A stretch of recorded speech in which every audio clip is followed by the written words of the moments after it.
Break के बाद एक बार फिर से आपका इस्तकबाल करते हैं। आप देख रहे हैं न्यूज़@9। पीडीपी के तर्जुमान वरिंदर सिंह सोनू ने जम्मू कश्मीर में मरकजी हुकूमत के 5 साल मुकम्मल होने पर एनसी लीडर उमर अब्दुल्ला के इज़हार ख्याल की तायद की है। वरिंदर सिंह सोनू ने कहा कि ये सच है कि जम्मू कश्मीर के लोग 5 सालों से बुनियादी जमहूरी हुकूक से महरूम हैं। उन्होंने कहा कि पीडीपी हुकूमत से आर्टिकल 370 को बहाल करने और जम्मू कश्मीर को रियासत का दर्जा देने का मुतालबा करती है। 5 साल पहले जो सरकार जब टूटी थी गवर्नर रूल लगा था, तो 5 साल में भारतीय जनता पार्टी ने या केंद्रीय सरकार ने जम्मू कश्मीर में डायरेक्ट रूल किया है, लेकिन डेमोक्रेसी जो है उसको ख़त्म किया है। अब मुझे आप बताइए कि आज जम्मू कश्मीर की रियासत जो थी, जिसको स्टेट से यूटी तब्दील किया, आज इसको चला कौन रहा है?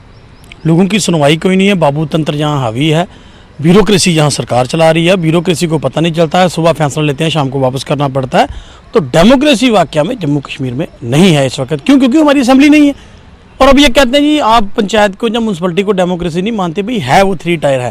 भाई आप मुझे बताइए, ये असेंबली को डेमोक्रेसी नहीं मानते हैं, एमएलए को डेमोक्रेटिक सिस्टम में नहीं ये मानते हैं भारतीय जनता पार्टी। अगर नहीं है तो बाकी स्टेटों में क्यों चुनाव कराते हैं?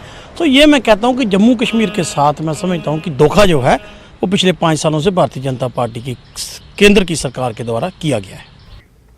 नेशनल कॉन्फ्रेंस ने जम्मू कश्मीर में अवामी हुकूमत की बहाली का मुतालबा किया है। पार्टी के तर्जुमान इमरान नबी डार का कहना है कि जम्मू कश्मीर 90 की दहाई के बाद से सबसे तवील गवर्नर राज के तहत रहा है। उनका दावा है कि मरकजी हुकूमत यूटी में अमन के बारे में उलझन का शिकार है और जम्मू कश्मीर में असेंबली इंतखाबात पर इलेक्शन कमीशन की खामोशी पर सवालिया निशान है। बाहर जाती है आउटसाइड कंट्री, हमारे लीडर हजरात हमेशा बोलते रहते हैं कि Hindustan is the mother of democracy, but unfortunately वो डेमोक्रेसी रुक जाती है लखनपुर के पास। J&K पिछले 5 सालों से विदाउट ए डेमोक्रेटिकली इलेक्टेड गवर्नमेंट है। हमको ये बात समझ नहीं आ रही कि हमने क्या खता की है।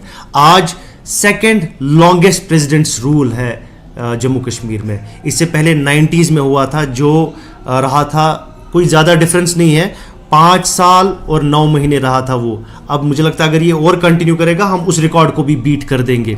उस टाइम पे तो खैर हम मानते थे कि हालात बहुत ही सेंसिटिव थे, मिलिटेंसी पीक पे थी, हालात मतलब अनकंट्रोलेबल सिचुएशन थी। आज मुझे समझ नहीं आ रहा है, गवर्नमेंट ऑफ इंडिया खुद बार बार कह रही है कि आज हालात बेहतर हो गए हैं, स्टोन पेल्टिंग नहीं होती है, लोग नहीं मर रहे हैं, हड़तालें नहीं होती है जो पहले होता था। तो क्या वजूहात है, क्या रीज़न है कि यहाँ पर इलेक्शन, असेंबली इलेक्शन नहीं हो रहा है?